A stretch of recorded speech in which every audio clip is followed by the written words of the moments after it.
Muito bem, sejam bem-vindos a mais... Nossa, eu falei muito bem olhando pra ti. Ó, de novo. 1, 2, 3 e foi. Calma aí. Deu.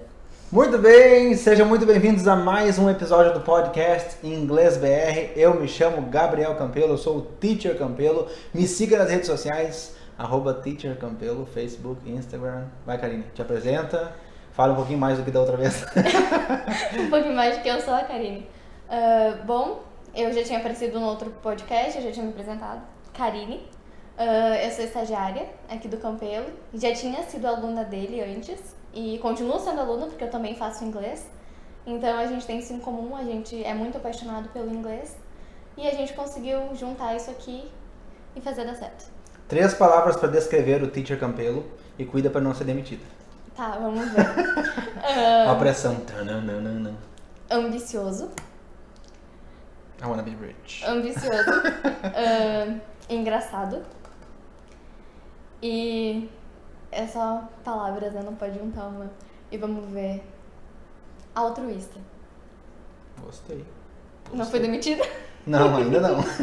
Vamos ver, tem um programa ainda pra rolar, né? Vamos ver se no decorrer do programa tu não fala nenhuma besteira. Vamos cuidar então.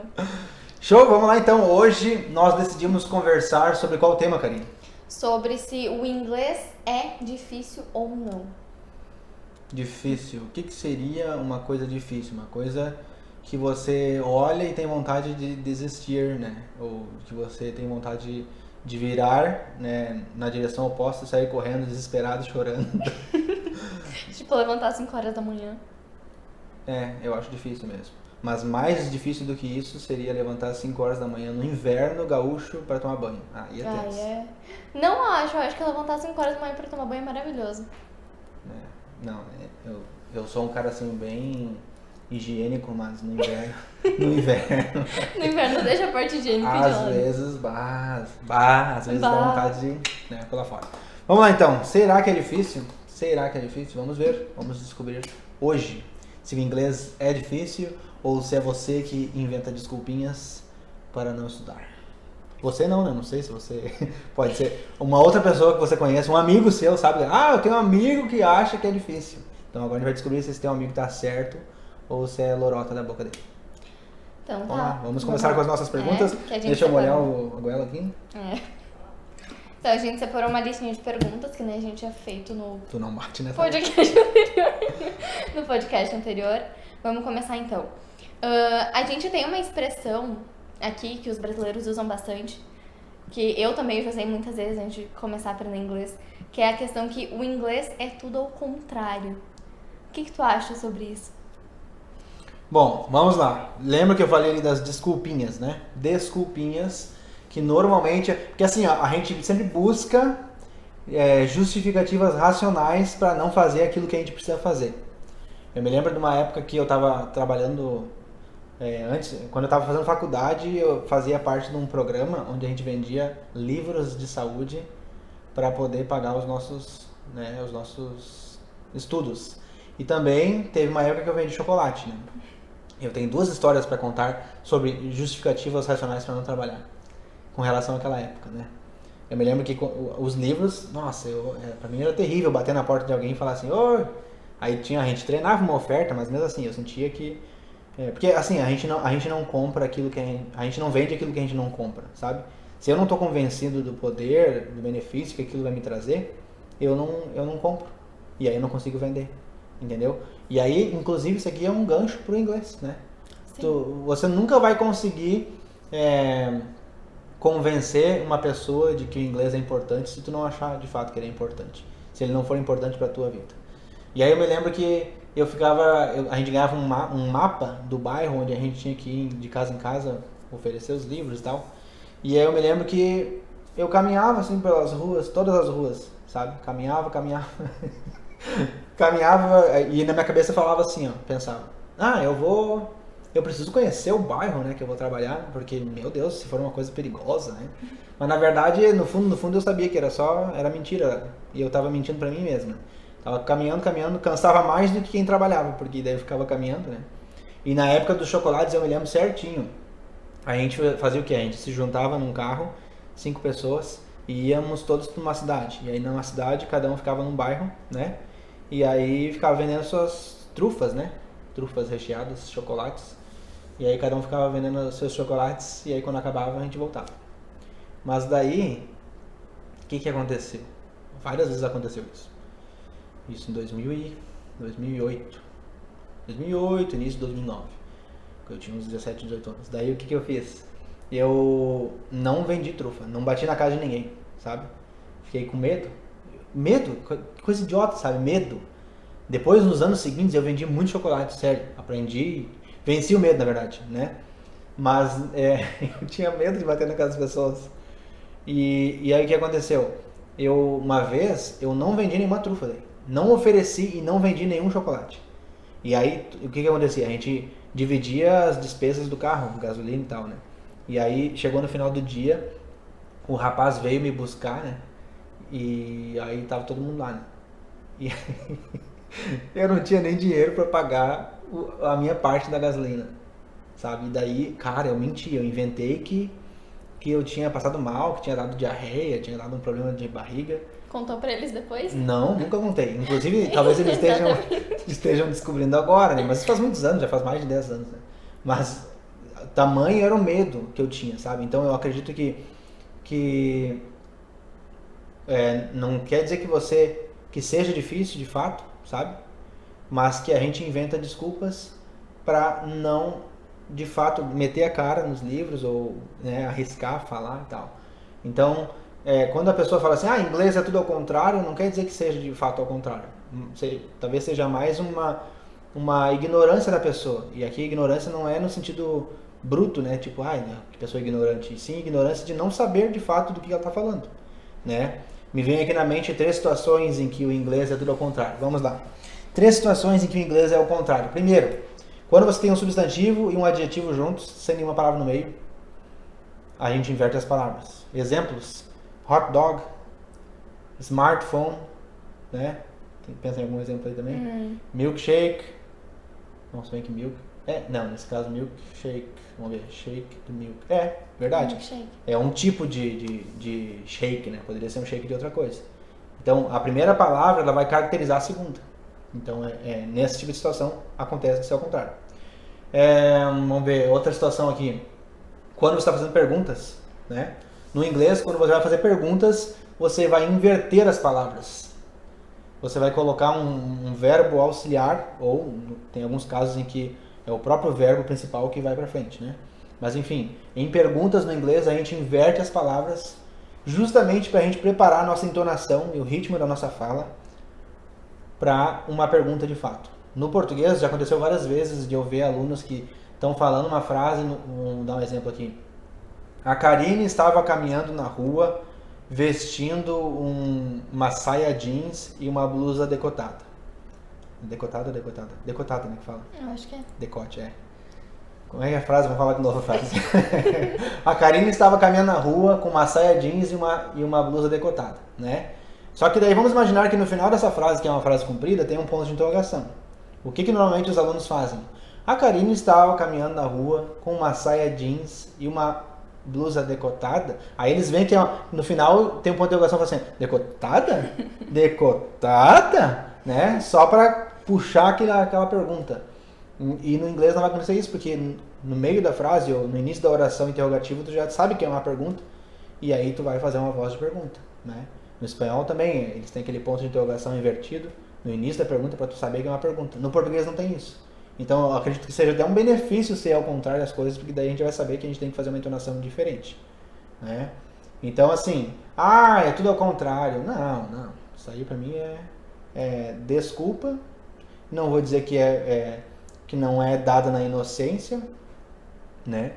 Mas talvez a inocência de uma pessoa que não estudou a fundo, não se aprofundou na língua, porque se você for se aprofundar de verdade, você vai perceber que é uma desculpinha, né? Eu tinha dito 3 exemplos, né?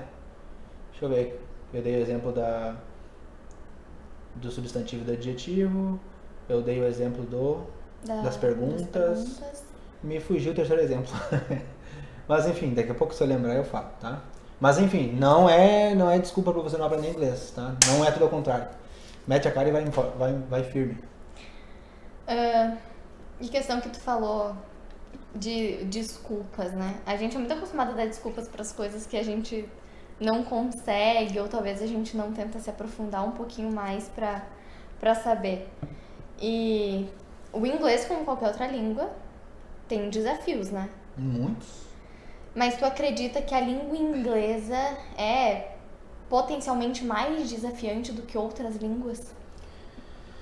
Desafiador sempre será. Uma coisa que tu não sabe, que tu vai precisar estudar, é desafiador. É um desafio. O grau de desafio vai variar de acordo com a língua, no caso, né? No nosso caso aqui, no que a gente está falando, e também com aquilo que a gente já sabe, entende? Porque, por exemplo, uma pessoa que tem um grau de instrução diferente de outra vai encarar de maneira diferente a aprendizagem, entende? Eu acho que essa é a parte mais importante com relação a essa tua pergunta. Então, assim, eu como estudante, como estudioso das linguagens, né, igual eu falo a língua portuguesa, dou aula de português e dou aula de inglês. Então, eu consigo comparar hoje as duas.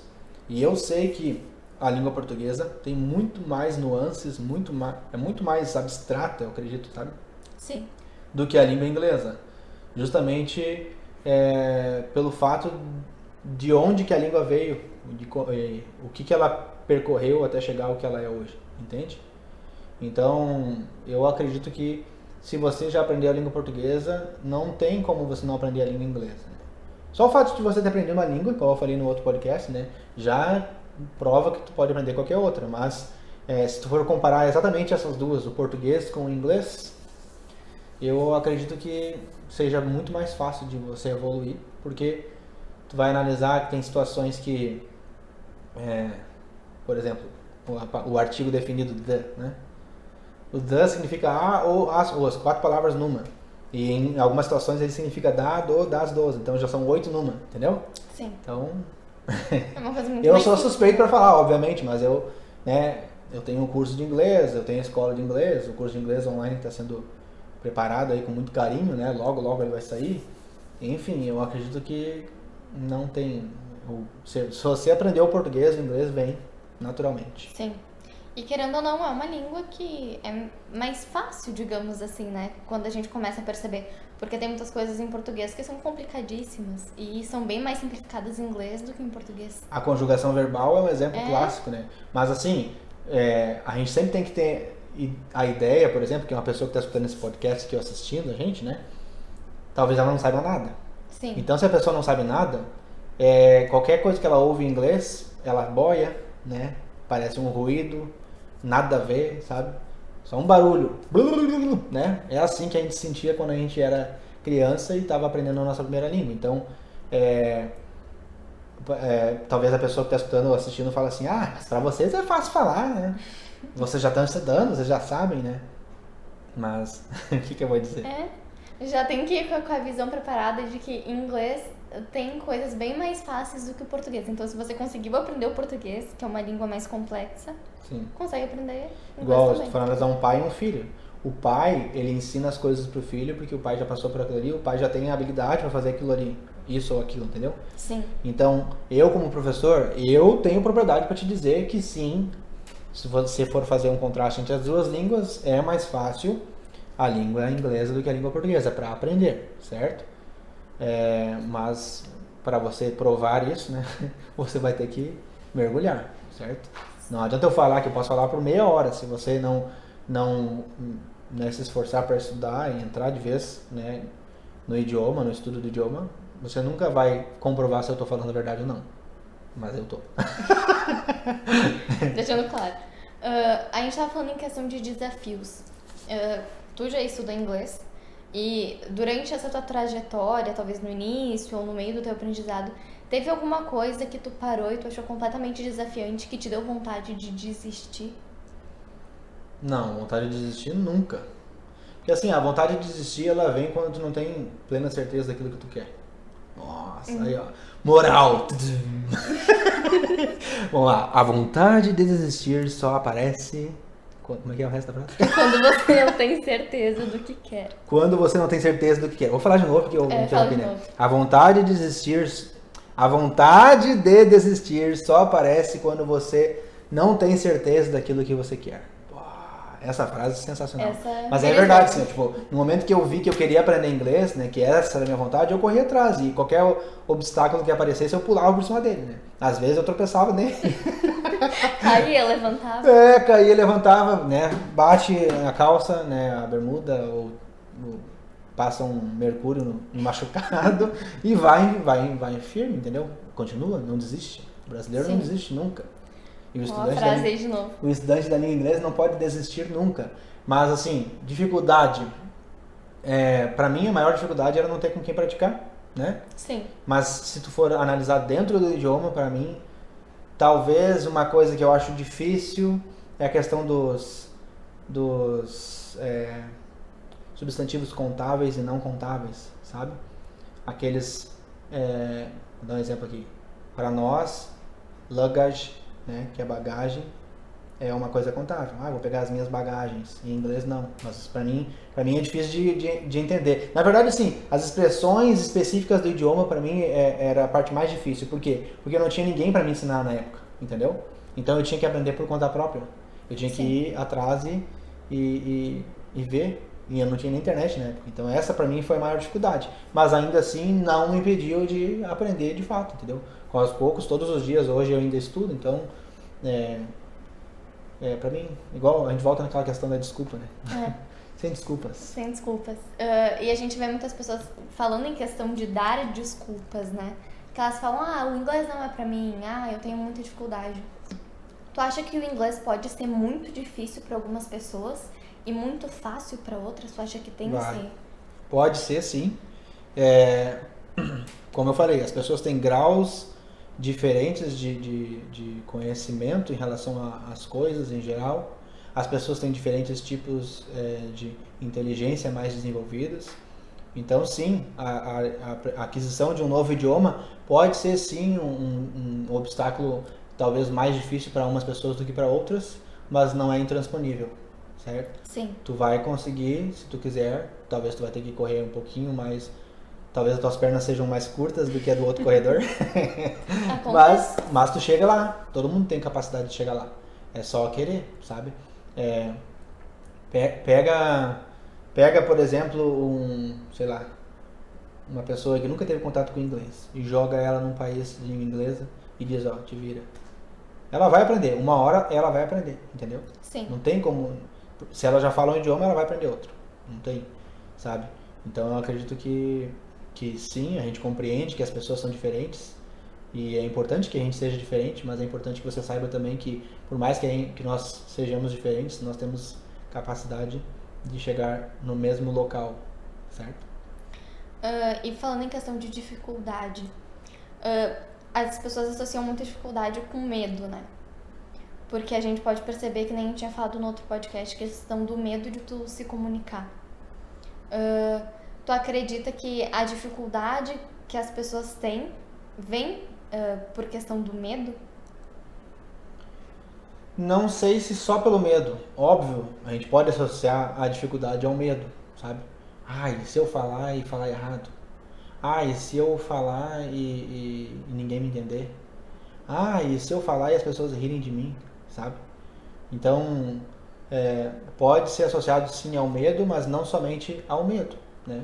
A pessoa que tem vontade de desistir por alguma dificuldade que apareça, talvez o inglês nem seja a prioridade para ela, entendeu? Então, a pessoa que quer de fato chegar à fluência na língua inglesa, a aprender, né, a se comunicar na língua inglesa, por mais que apareçam as dificuldades, ela não pode desistir, não pode baixar a cabeça. Manda ver. Os alunos que eu tenho que têm mais sucesso comigo, né, na escola, são aqueles alunos que dão risada do próprio tombo, sabe? Eu sempre costumo dar esses exemplos até quando os alunos vão se matricular, eu falo assim, o que acontece? O que acontece contigo? Qual é a tua reação quando tu tá andando na rua e tu tropeça? Qual é a tua reação, Karine? Eu dou risada de mim mesma. Pois é. A tendência da gente é falar aquele popular, opa pra nós mesmos, sabe? Mas o que a gente faz? A gente dá uma olhada pra ver se alguém viu. Se a gente tá com os amigos, a gente ri já da nossa cara pros amigos rirem também, né? Mas a gente segue a vida, entendeu? Talvez com o dedão roxo, talvez até com a roupa suja, mas a gente segue a vida. E é assim que a gente tem que encarar a língua inglesa. Tropeçou? Daí. E segue sorrindo. Dá risada, ainda, né? Óbvio, não pode extrapolar, tipo... eu sempre digo, né? Você tem que rir com as pessoas, Sim, não não das das pessoas, pessoas. né? Mas, enfim, a gente tem que levar a vida na esportiva, porque a vida vai nos dar muita rasteira ainda, né? Exatamente. E muitas pessoas associam o medo de falar com a questão da timidez das pessoas, né? Porque tem pessoas que realmente são muito tímidas. Que nem eu tenho amigas que adoram inglês, mas na hora de falar elas ficam um pouquinho mais tímidas, porque é uma coisa complicada, né? Mas é uma coisa que tem que ser trabalhada. Tem que ser trabalhado e a gente tem que entender que as pessoas são diferentes. Sim. Eu, como professor, eu percebo isso. Quando chega uma sala com 12 alunos, eu já vejo certinho os alunos que vão aprender mais rápido do que os outros. Os alunos que tiveram maior exposição ao idioma do que os outros, entendeu?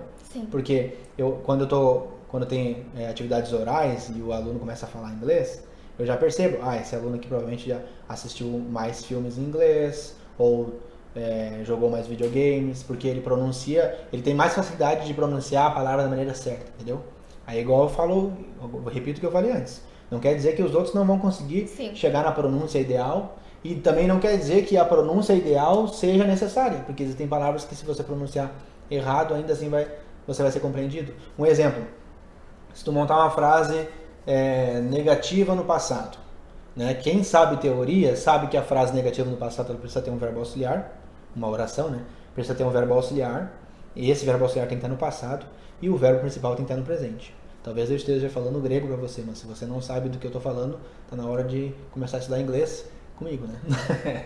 Mas enfim, a regra me diz que eu tenho que montar uma frase, uma oração com o verbo auxiliar no passado e o verbo principal no presente, certo? Mas muitos brasileiros, na hora de montar uma frase negativa no passado, colocam o verbo auxiliar no passado e o verbo principal também no passado. Se esquecem. Isso compromete o entendimento? Não. Entendeu? Então, se não compromete o entendimento, não quer dizer que tu vai falar errado sempre, ou vai montar as frases errado sempre, mas tu vai evoluindo aos poucos. Sim. Não pode parar de montar só com medo de errar, entendeu? Sim. É um erro aceitável no começo, né? Sim. Aos poucos tu vai melhorando. Com o tempo tu vai moldando, né? Porque uma criança, quando tu era criança, tu falava errado, né? Falava as palavras tudo errado. E todo mundo achava lindo.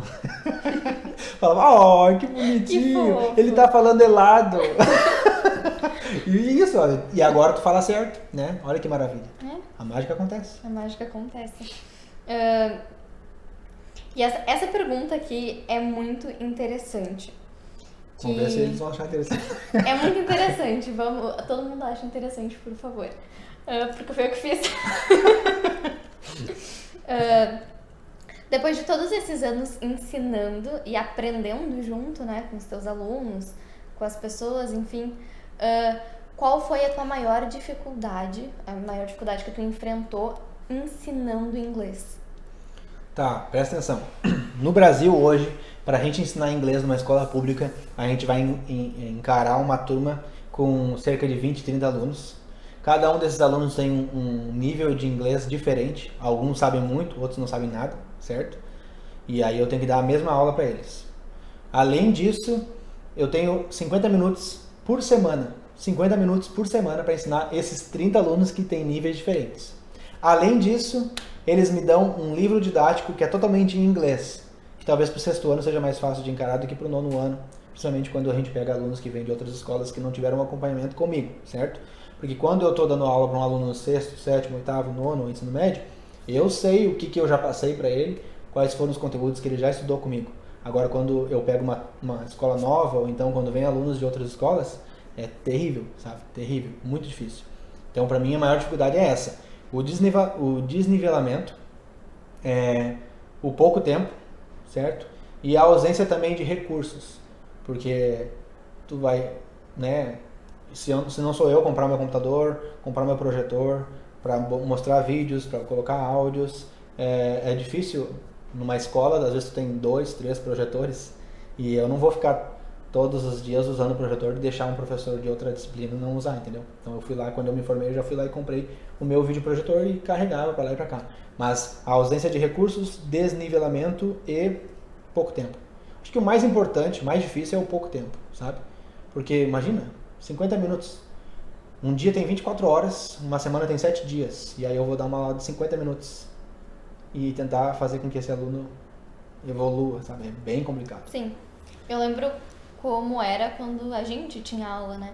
Que era uma correria, tu tentava passar isso, daí às vezes não dava tempo, daí tinha a prova, daí tinha uns que também não se aplicavam tanto, tinha outros que gostavam muito, mas talvez não era o tempo suficiente. Isso, mais uma coisa agora. Quatro coisas. O desinteresse de alguns. Isso é ruim também, porque o desinteresse de alguns atrapalha os outros. Com certeza. Sabe? E aí a gente acaba ficando meio que frustrado, sabe? Sim. Por isso que eu abri a minha escola de inglês, por isso que eu me sinto feliz em agora estar abrindo um curso de inglês online, porque eu sei que aqui a atenção é total e nivelada também, né? Sim. Num curso online, por exemplo, você vai assistir as videoaulas, você vai ter o suporte do professor da escola, né? E, enfim, você vai ter com quem praticar na comunidade. Aqui na escola, os alunos são divididos por níveis, então eles mais ou menos sabem a mesma coisa, né? Se equiparam e aí todo mundo se sente confiante a ponto de saber, meu colega, não vou dizer que não vai rir de mim, né? Sim. Porque às vezes é engraçado, né? Mas enfim, tá todo mundo no mesmo nível e é mais divertido estudar no mesmo nível. E fora que numa escola de inglês ou num curso de inglês online, tu tem todo o material na mão, né? Sim. Tu pagou por isso. Os alunos que estudam comigo aqui, eles têm o material porque o pai comprou ou porque eles compraram. E você, quando está estudando online, você tem todo ali o material, os vídeos, os PDFs, as atividades, enfim, tudo o que for necessário para que você evolua. Sim, e é um grupo de pessoas que realmente querem aprender aquilo, né? A pessoa que paga Exatamente, porque, que nem tu estava comentando, né, na escola municipal é uma coisa muito complicada, por causa que tem pessoas que, é o período de inglês, é o período de algazarra, é o período que tu pode brincar, que tu não pode dar bola pra nada. Não comigo. E é uma coisa muito complicada, que nem falou, tira a atenção das outras pessoas, né? Porque tem muitas pessoas que realmente gostam do idioma, que realmente querem aprender naquele tempo, às vezes não tem condição de pagar um curso de inglês e querem aproveitar aqueles e aí ficam 50 só minutos. Exatamente. Ô, respeita, pô! Quem nunca? Mas é que nem tu falou, numa escola onde tu paga, onde tu tem o conteúdo, onde tu tem as coisas mais... É 1000 vezes melhor, né? Para algumas coisas, o capitalismo e a privatização funcionam. Exatamente. Para melhor, no caso. Sim. Chegou ao fim das nossas perguntas. Chegou ao fim das nossas perguntas e aí a questão que fica, inglês é de fato difícil, Karine? Não. Por uma pessoa que sempre adorou inglês e sempre pensou que era uma coisa, nossa, eu nunca vou conseguir aprender isso. E quando eu comecei a realmente aprender, é uma coisa muito descomplicada. Muitas vezes eu tenho dificuldade de aprender algum conteúdo novo em português e eu não tenho em inglês. Pois é, então, aqui, ó, exemplo vivo. Exemplo vivo. Exemplo vivo. Gente, esse é o final do episódio de hoje do podcast Inglês BR. Se você gostou, se você tem dúvidas, manda perguntas, me segue nas redes sociais, Facebook, Instagram, Teacher Campelo. Procura lá, manda dúvidas, todos os dias eu abro a caixinha de perguntas, né, Karine? Sim. Para tirar as dúvidas das pessoas que estão nos acompanhando. Enfim, comenta se você está assistindo o vídeo, comenta ali embaixo a sua dúvida. Se você está escutando numa plataforma de podcast, manda sua dúvida. Enfim, não deixa essa dúvida matutando na cabeça, certo? Manda a pergunta e nos acompanhe porque coisas boas estão por vir. Exatamente. Certo? E não se acomode. Isso. No excuses, sem desculpas. Beleza? Nos vemos, ou nos ouvimos, ou nos falamos daqui a uns dias no próximo episódio. Beijo, bye bye. 33 minutos, foi bom. Meu Deus, cara.